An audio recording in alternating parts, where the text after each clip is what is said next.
20h28, nous sommes le 5 novembre 2024.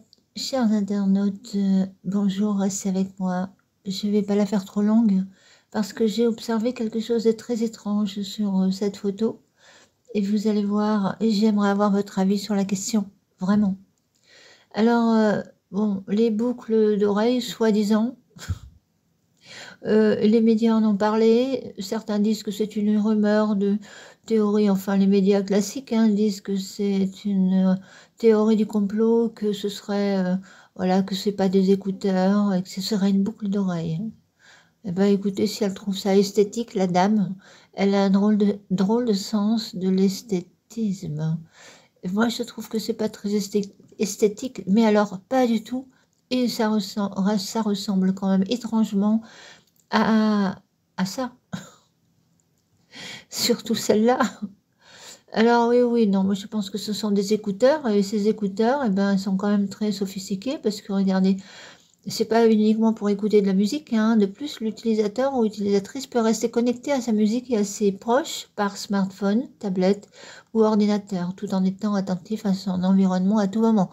Rester connecté à ses proches ou à quelqu'un qui lui souffle des choses à l'oreille. Oui, moi je suis persuadée que notre chère future présidente des États-Unis, c'est une... Non, c'est pas une boucle d'oreille classique, ça. Regardez quand on zoome dessus. Attendez, si vous trouvez que c'est esthétique, ça c'est quand même bizarroïde. C'est vraiment très bizarre. Et je sais pas si vous avez remarqué les petits points là-dessus. Bon, enfin, il y a quelque chose encore de plus étrange, c'est ça. Regardez. Vous postulez pour vous briguer le poste de président ou présidente et vous allez vous présenter, faire des discours avec une bouche enfin, elle n'est pas tout à fait édentée, mais quand même, vous voyez qu'il y a une négligence. Là, il y a carrément une couronne qui a sauté et en bas, il y a un trou. Et ça fait vraiment, ça se voit beaucoup. Alors évidemment, les hommes peut-être ne verront pas, trouveront pas ça important, mais c'est une femme, et une femme, elle est coquette, et en plus, elle est coachée, je veux dire, quand elle passe à la télé, il faut les coachs la maquillent, etc., la coiffe, tout et tout. Et puis, et ça passe pas. Je serais coach, je me mets à la place d'un coach qui doit faire ce travail. Je lui dirais, mais madame, allez d'abord vous soigner les dents chez le dentiste parce que vous pouvez pas faire des meetings ou passer à la télé comme ça. Dites-moi ce que vous en pensez, ou si mon raisonnement il est stupide, mais moi, en tout cas, c'est ce que je pense. Alors maintenant, il y a autre chose. Regardez, dites-moi. Est-ce que j'ai trop d'imagination ou c'est eux qui n'ont pas le sens de l'observation? Qu'est-ce que ça veut dire ça? Regardez un petit peu ce doigt. On dirait très étrange ce doigt quand même, non? Regardez un peu. Très étrange.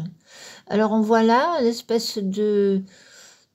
C'est supposé être une bague. Est-ce que c'est supposé être une bague? Une bague qu'elle aurait positionnée à l'envers, avec les 4 points. C'est bizarre, en principe. En principe, la décoration, c'est sur le dessus du doigt. Vous êtes d'accord avec ça? Et regardez ce qu'il y a autour. On dirait que le doigt... que cette chose est tellement serrée à son doigt, et c'est pas le droit, c'est le droit, c'est la main droite, c'est pas une alliance. L'alliance, normalement, c'est la main gauche. Je sais même pas si elle est mariée, cette dame, en fait. Bon, bref. Ou cette dame, si c'est une dame, et encore, on ne sait pas. Alors, non, là, il y a quelque chose qui colle pas du tout. Et ça, c'est pareil. Les coachs qui s'occupent de vérifier comment il se présente, le look, les relookers, etc., n'auraient pas pu laisser passer ça. Il lui aurait dit, madame, allez vous faire enlever cette bague qui vous rentre dans la chair, il y a quelque chose qui ne va pas, vous allez vous faire... et il va y avoir une inflammation, c'est le cas, on dirait même qu'il y a un champignon. Ça ressemble à une espèce de champignon. J'ai vu ça du temps où j'étais dans le médical, les personnes qui avaient ce genre de truc, des champignons comme ça. Eh oui. Alors, donc pour moi, là, c'est un foyer bizarroïde. Et, et on va pas me faire croire qu'une dame qui a les moyens et qui brigue le poste de président des États-Unis n'a pas la possibilité de faire sauter cette chose. Si c'est une bague, du moins. de la saisir, de la faire couper, de la faire enlever, hein, quitte à se faire une piqûre d'anesthésie ou quoi, mais là, c'est pas possible ça. Ça peut pas rester au doigt normalement. Alors, qu'est-ce que c'est? Voilà la question que je vous pose. Qu'est-ce que c'est? J'ai ma petite idée, évidemment, hein. J'ai ma petite idée. Eh ben, ma petite idée, c'est que ça ressemble pas à un bracelet électronique qu'on a au pied, mais à une bague électronique. Une bague qu'on ne peut pas enlever et qui est rentrée dans la chair. Et que s'il l'enlève, si elle l'enlève, elle est peut-être, je vous dis, sous surveillance. Elle doit pas quitter là où elle est. Mais c'est vraiment très bizarre quand même, hein, excusez-moi, hein, mais peut-être que j'ai trop d'imagination, hein, j'en sais rien. Mais moi, je vois là comme une sorte de bague électronique, comme les bracelets électroniques pour les délinquants qui ne doivent pas quitter le territoire, et que voilà, qu'elle est là pour je sais pas quoi, jouer un rôle très étrange. Et on ne dirait pas les mains de femme non plus. À quoi je vois ça? J'ai l'impression que ce n'est pas une femme. Ce n'est pas une femme. Il se pourrait elle fasse partie de la petite communauté de transitionnistes.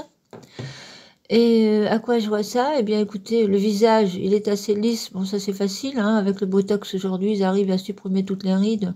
C'est une dame qui doit avoir plus de 60 ans, ça c'est sûr.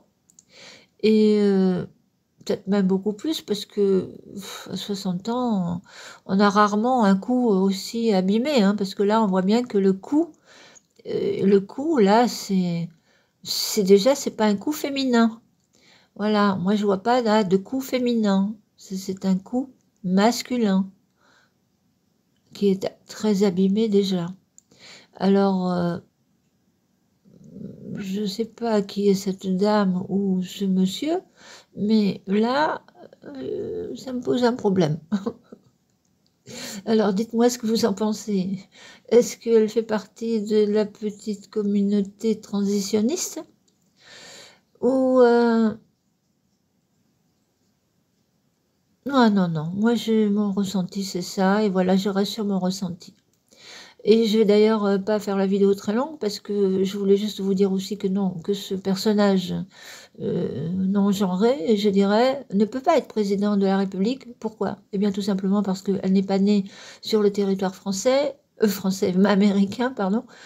Et elle n'est pas américaine et elle n'est pas née sur le territoire américain. Pour être président de la République, il y a des lois aux États-Unis. Il faut être né sur le territoire et être américain. Elle est ni l'un ni l'autre. Vous allez me dire, oui, mais Obama, c'est pareil. Ils n'avaient pas à être là, ils ne pouvaient pas être président, mais ils l'ont imposé à la population américaine, tout simplement.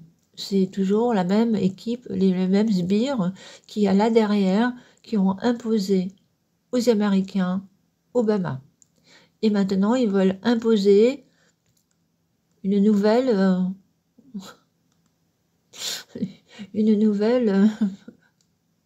un autre couple, enfin je ne sais pas si elle vit avec un homme ou une femme. Aujourd'hui, c'est tellement étrange tout ça. Et oui, voilà, voilà. Alors, je ne sais pas, à vos réflexions, à vos interprétations, qu'est-ce que vous en pensez? En tout cas, je pense pas qu'elle puisse, et que si elle devient présidente des États-Unis, moi, je veux bien devenir bonne sœur. Pour moi, c'est évident que ça ne peut pas être elle, la nouvelle présidente des États-Unis. Pour moi, c'est impossible. Alors, j'ai lu sur CNews, hein, là, l'article sur les boucles d'oreilles, mais non, c'est une fake news, c'est une théorie complotiste, etc. C'est juste un bijou pour je sais plus quoi, une présentation, enfin, un nouveau bijou qui serait sorti et que il y aurait la version masculine qui va sortir. Enfin, ils ont tourné ça en ridicule, mais non, pour moi, c'est évident que ça. Par contre, c'est vrai qu'il y a quelque chose qui m'intrigue avec cette boucle d'oreille. C'est vrai que si c'est un écouteur, bah oui, c'est ce qu'ils disent, hein, sur J'ai pas rêvé quand même. Attendez que je revienne. Ça se place bien sur les oreilles comme ça. Donc le son, Bah, c'est étrange. C'est vrai que logiquement, les écouteurs, en principe, c'est plutôt dans le conduit auditif, hein. Mais là, ce serait donc carrément à l'extérieur et ils entendraient le son parfaitement sans que les autres n'entendent pas le son. Ah oui, alors là, attendez, il faut que je relise un petit peu la technologie. Alors, il fallait y penser, dissimuler une paire d'écouteurs sans fil dans une perle montée en clip, telle à la prouesse technologique réalisée par la start-up munichoise Nova Product. Tout comme les écouteurs ordinaires, la fonction principale des Nova H1 est de diffuser de la musique et de passer des appels. Bah oui, mais s'ils peuvent rester connectés aux proches, etc., donc les proches peuvent lui parler, effectivement, elle peut très bien, la chère, cette chère future présidente peut très bien être influencée par ça lors de ses meetings, quand elle perd les pédales et qu'elle ne sait pas trop quoi dire, on peut lui souffler à l'oreille, tu dois ceci ou tu dois dire cela, etc.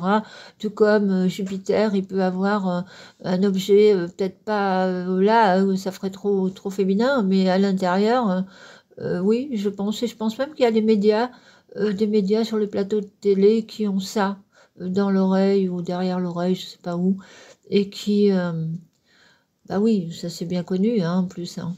Et puis qui, dès qu'il y a un pet de travers, dès qu'il y a ils ont un invité sur le plateau qui dit une chose, et qu'ils n'ont pas repris, alors, probablement ils doivent entendre, «Mais vas-y, affirme-toi, demande-lui de se positionner, tu condamnes ou tu condamnes pas? Mais je vous interdis de dire ça, vous je peux pas vous laisser dire ça», et cetera. Tout ça, c'est soufflé à l'oreille.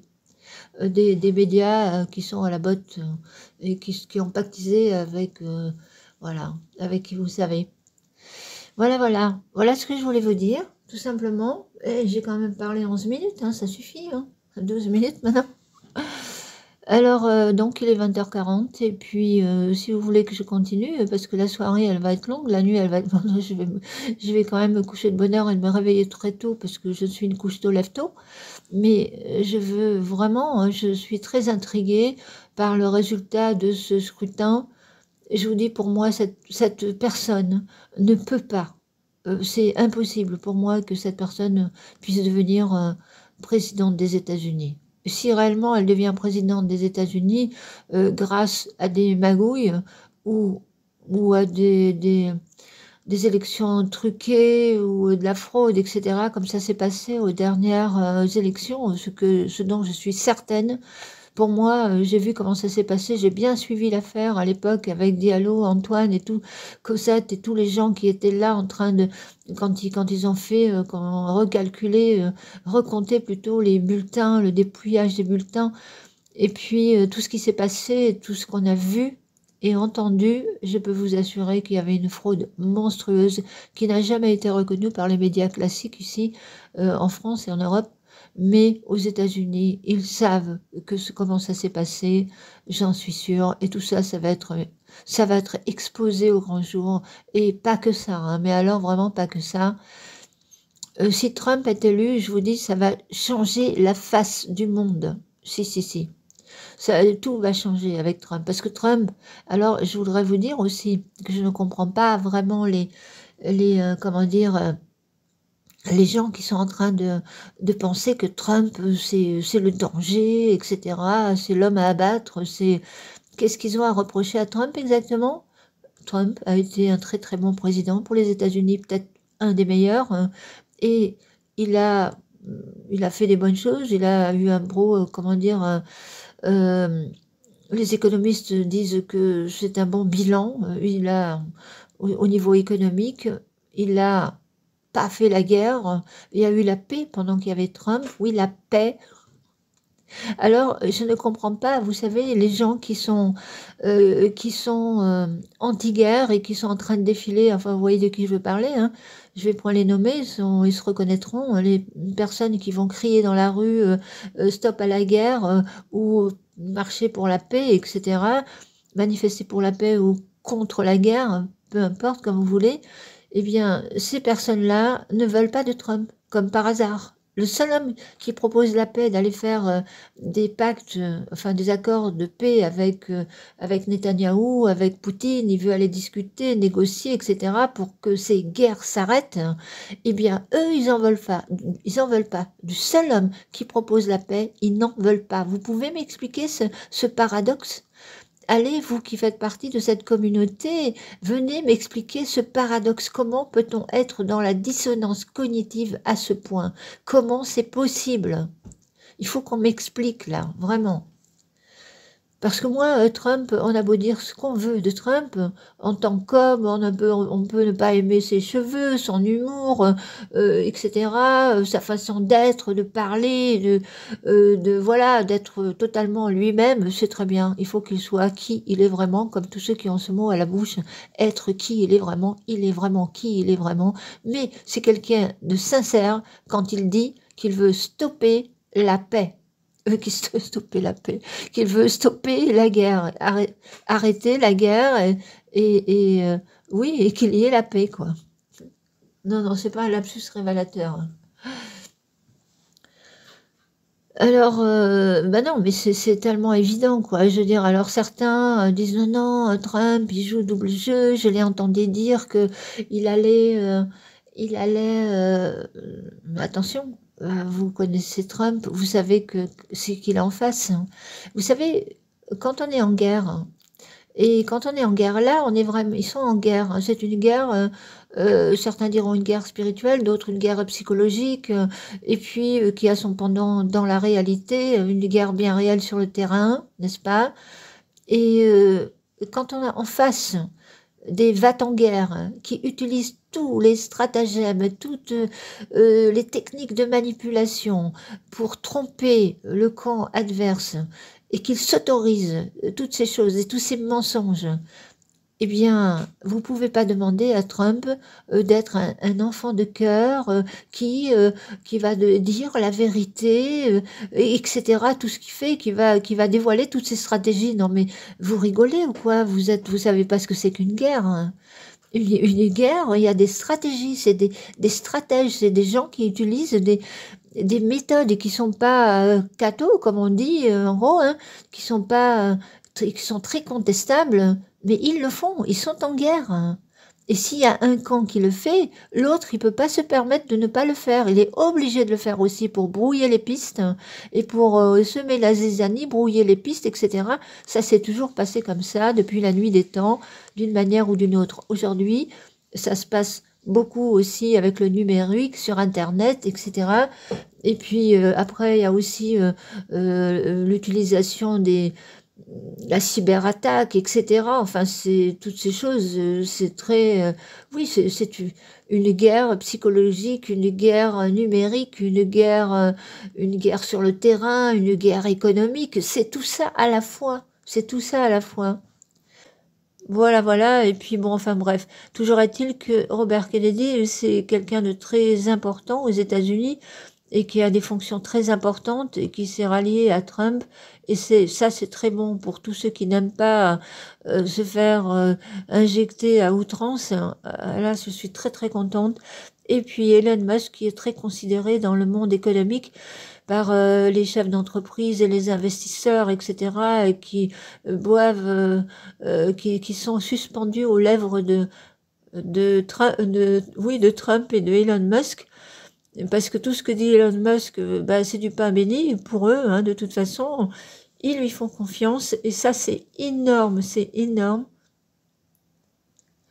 Et oui, c'est énorme, parce que, bah, déjà parce que c'est un milliardaire, un multimilliardaire même, et donc c'est très bon pour Trump, vous pensez bien.